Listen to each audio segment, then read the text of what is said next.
Today is July 18th and it's time again for my bi-weekly farm walk at Old Ford, and it's hard to believe it's the middle of summer already. It goes by really fast, and again you're going to see a lot of changes at the farm, a lot of things that were here last time that aren't anymore, and a lot of new things. There is a mower that is finishing up right here, but I'm hopeful that it's far enough away and that we won't get to that part of the field for a little bit, that it won't be a problem for us. So I'm going to go ahead and pick the camera up and just start walking and talking.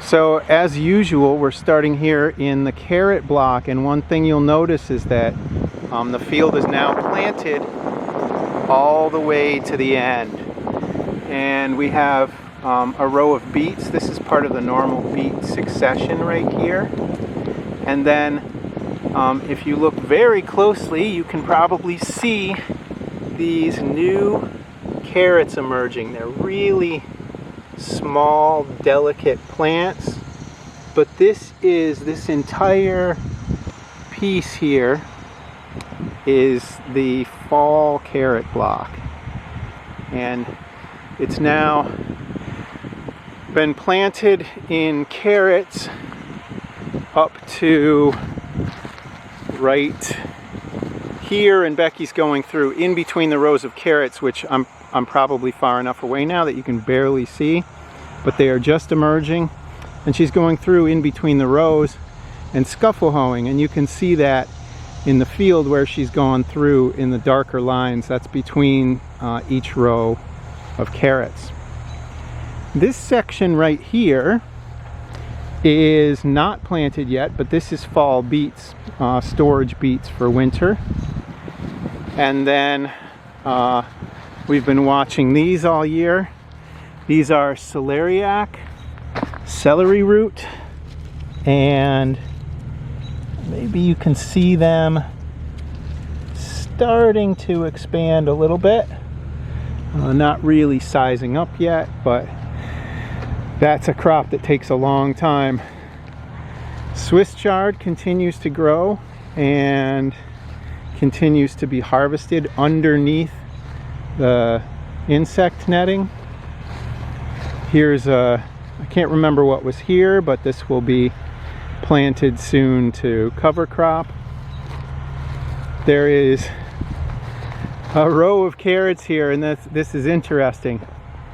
You don't normally see this, but this is a carrot flowering in the middle of the field.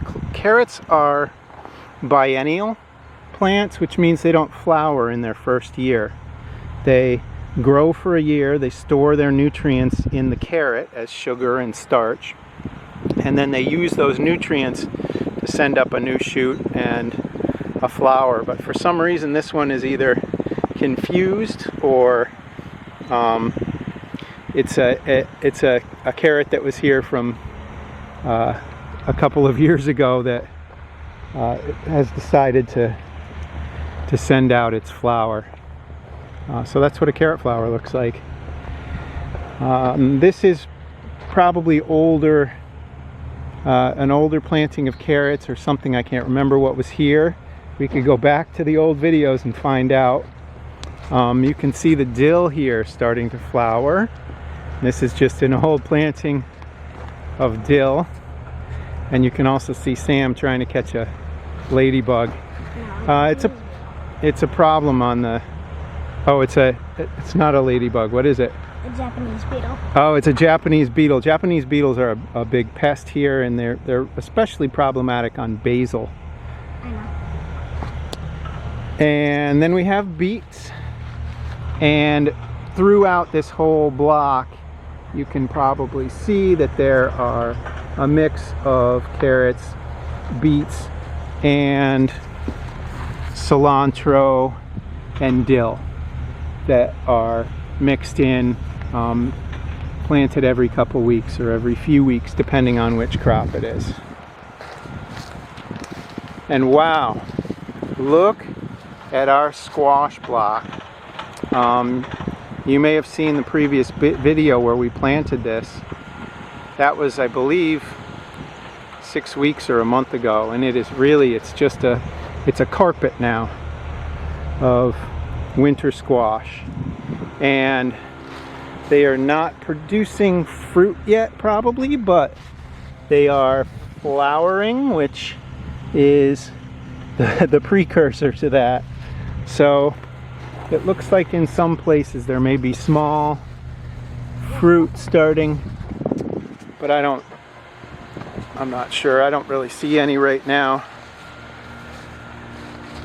You see any fruit down there, Ada? Any squash? So they're busy flowering, and they'll start producing squash. Those are usually harvested in, here's one, a young, immature squash that they'll usually start being harvested in September and October. This is a second planting of watermelon here, and they are also flowering but not fruiting yet. And the insects are busy working on these. There's a little watermelon, good eye, Ada, that is just starting to develop. And so that will be a big fruit in a few weeks. This is a second planting of summer squash. And this is the planting that's now being harvested. The first planting, as you'll see in a minute, has been kind of abandoned, not because it's not still productive, but because they didn't need any more squash. And these are making beautiful little squash right now. This row is cucumbers, and do you know if they're picking out of here yet, Sam? Maybe not. Cukes are usually the last out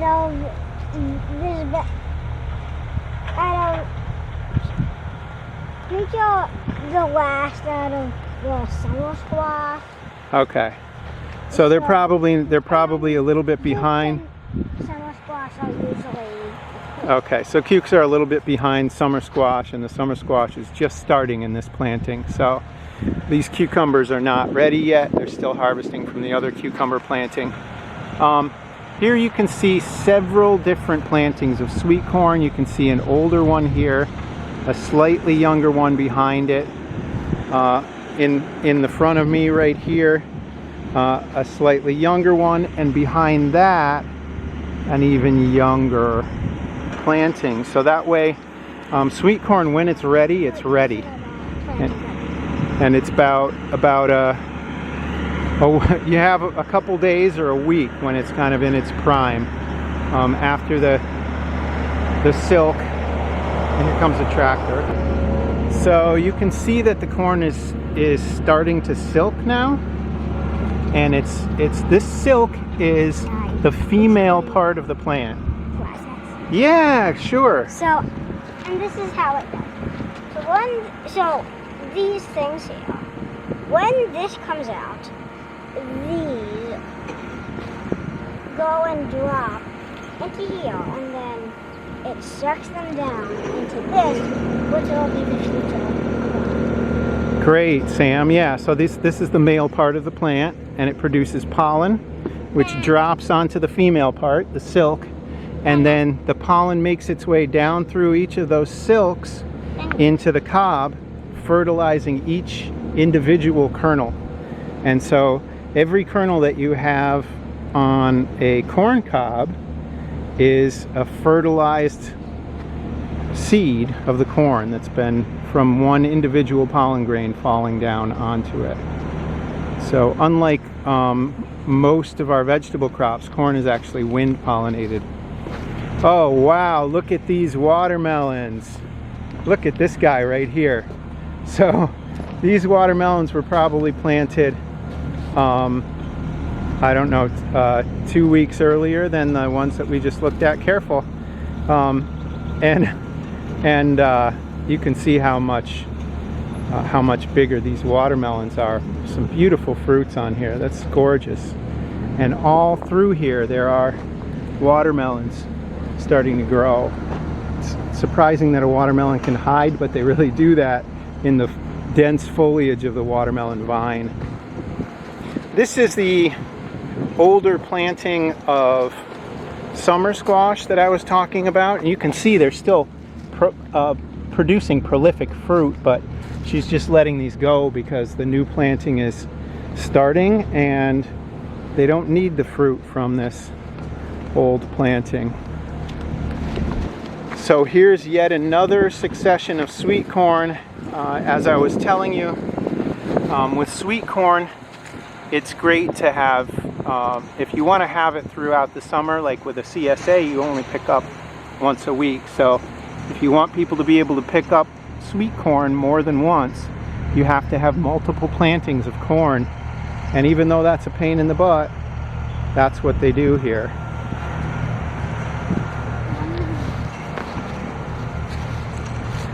This looks like another planting of winter squash.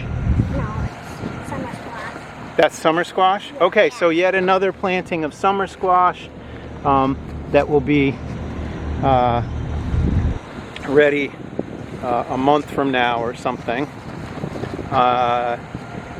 Kale's still going here, and I don't know if you can see this, but there are thousands of flea beetles that are itching to get at that kale, and this is the reason that the kale is still covered, even though it's kind of pushing up on the netting.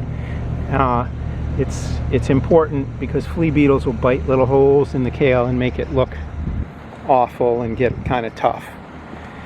And these are leeks, and we've come to the end of the planted area, and they have this big space that will be fall brassicas. And you can see at the end here there are 2 rows of fall brassicas that have already been planted, and every 2 weeks now they will come through and plant more fall brassicas. So, do you know what this is, Sam? Is it cabbage?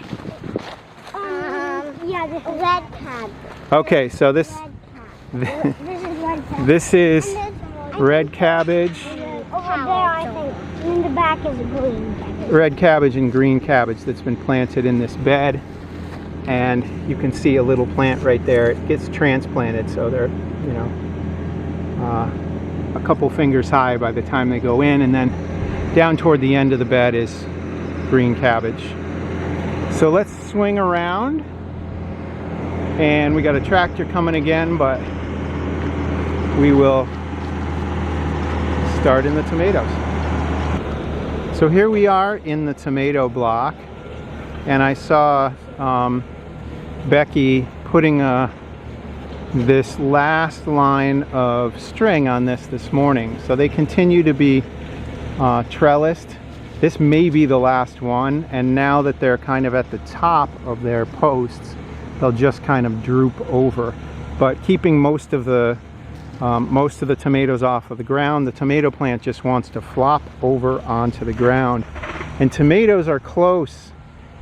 You want to show us that, Ada? It looks like we've got some little ones that are actually turning color already, and including that sun gold, which is a beautiful, sweet little cherry tomato. So Becky told me this morning the story about the failure with tomatoes this year. Every year, no matter how long someone's been farming, there are issues and problems that come up. It just goes with the territory. And this year, for her, the issue was that one of the bales of hay that she used, you can see how heavily mulched these tomatoes are. One of the bales of hay that she used was too fermented and had produced ammonium. And ammonium is a kind of nitrogen fertilizer, and usually that's good. But if there's too much, it can burn the plants, and way too much, it can even kill the plants. And so it will kind of fry the plants. We call it fertilizer burn. And that happened to a whole group of early tomatoes. It actually killed the seedlings. Maybe 10 survived. And so tomatoes will just be a little bit later this year because she had to replant the whole patch pretty much. And that one that Ada's holding might be not the sun gold, but the other one might be a tomato from one of those 10 plants that survived. So there will be a few tomatoes this week, it looks like, but not very many. Probably not enough, maybe not enough for CSA. This is eggplant, and eggplant, even though you can see these plants are getting big, eggplant stays under insect netting through the whole season. And the reason for that is flea beetles. It's a different kind of flea beetle than the flea beetle that attacks the brassicas, but there's a variety of flea beetle that really loves eggplant, and they will just really decimate these plants. Every once in a while she'll pull the insect netting off to get the Colorado potato beetles, which I have another video of. And Colorado potato beetles are crafty enough that the insect netting, maybe it helps, but it does not exclude them. And then we can see a few rows of peppers here. Are we starting to see any peppers? I feel like, yeah. Okay. Yeah, we can see peppers growing on these plants already. But this is kind of bloody. Yeah, that one's close for a green pepper. Usually peppers are, on a farm like this, often we wait until they're red or yellow because they're sweeter and better that way. And wow, look at this sea of sweet potato. And these were just little tiny sticks. If you go back through the videos, you can see what they were like when they got put in, and they've really vined out and they've covered this whole area. So they're maturing underground and developing sweetness. Here's a second planting of tomatoes that has gotten a lot bigger since the last time I saw it. It has 2 rows of strings on it. And then in this row there are 2 plantings of basil. You may not be able to see the one down at the end, but it's smaller. And as I said, basil is really susceptible to Japanese beetles, and you can maybe see the holes and the bite marks at the top of these I'll catch one for you. plants. And Sam's gonna get you a Japanese beetle to... 2. Two? Oh, okay.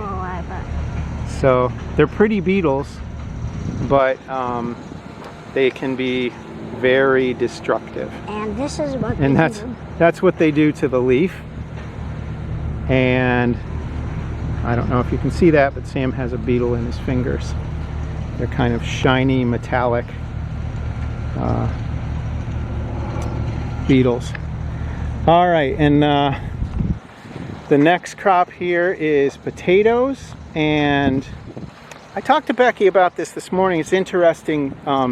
Some farmers will harvest new potatoes. They'll harvest them when their skins haven't toughened up yet, and it's really kind of an early potato crop. It's usually a little bit more expensive, and they're really good eating at that stage.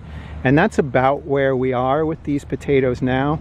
Usually she does not harvest new potatoes because she doesn't start harvesting potatoes until she runs out of last year's potatoes. But this year, because of COVID, there was so much demand for products in the store that they're about to run out of potatoes, and she may end up harvesting some new potatoes for CSA this year or for sale in the store, or both. And you can still see some differences in the variety of the potatoes here. They're done flowering, but this one here, I'm trying to get down out of the wind, is a little bit lighter green, and they're not as plants are not as desiccated. And here's a difference. This leaf came from these, and this leaf came from these, and this leaf came from these. So different kinds of leaves. Yeah, the different plants really look different and have different kinds of leaves, and these will be different varieties of potato, and that diversity is important for a number of reasons. We talked about this before. but mainly on this farm it's for marketing, having different products to offer the customers. So these onions, we got our first mature onions in CSA share last week, and you can see these are really looking good. This is the next group coming along, and there's several onion, at least 2 onion plantings that they do, but this is a really big group here. The last 2 rows might be a later planting, not sure. And then these are beans, and you can see this bare area where the beans have been pulled out, green beans, and plowed under. This area right here where they're all laying on the ground, we harvested this morning, and on this farm they use a variety of green beans that basically all ripen at once. And for that reason, you can just pull them out and harvest them once they're ripe. And so we picked 45 pounds of beans this morning for CSA pickup on Wednesday. And I want to show you something on these bean plants, and that is these little balls that are on the roots, and these are nodules, rhizobium bacteria nodules. And rhizobium bacteria is a symbiotic bacteria that lives in harmony with the plant and gets sugar from the plant, which the plant produces through photosynthesis, and provides the plant with nitrogen. The air is made up of almost 80% nitrogen, but it's N2, and the 2 nitrogen atoms are triple bonded, and that's a really hard bond to break. This little bacteria can do that. It can make the nitrogen available. Nitrogen is the nutrient that plants need the most of, and that they're most commonly deficient in. And so they have a relationship where the bacteria provides the plant with nitrogen, and the plant provides the bacteria with a home and those little nodules that it makes on its roots, and sugar from photosynthesis. And that plant was as heavily nodulated as I've ever seen a bean plant, and that's a really good sign. It means that the soil life on this farm is really happy and healthy. And then you can see along with the successions of lettuce, several different successions of green beans. When they all are ready at once, that means you have to plant in succession week after week in order to have green beans for more than 1 week, and that's what they do on this farm. The other thing you can see here is this U-shaped electric fence at the end, and that's because they've been getting a little bit of rabbit damage down at the end of the bean row. And she didn't surround the whole thing because rabbits don't seem to travel very far into the field. They were just nibbling at the ends, and so by putting this electric fence here, she can exclude them, and they won't come far enough into the field to come all the way around. Definitely not smart enough to find it. Not enough to find it, right? And so this is the end of the field here in this area. I can't remember what it gets planted in here. Do you know, Sam? It used to be lion grass. Yeah, it used to be cover crop. This is gonna be lettuce and beans. Okay, so lettuce and beans will continue in this area toward the end of the year, and that's why the cover crop was plowed in. Want to see So a left unpollinated corn? yeah, sure.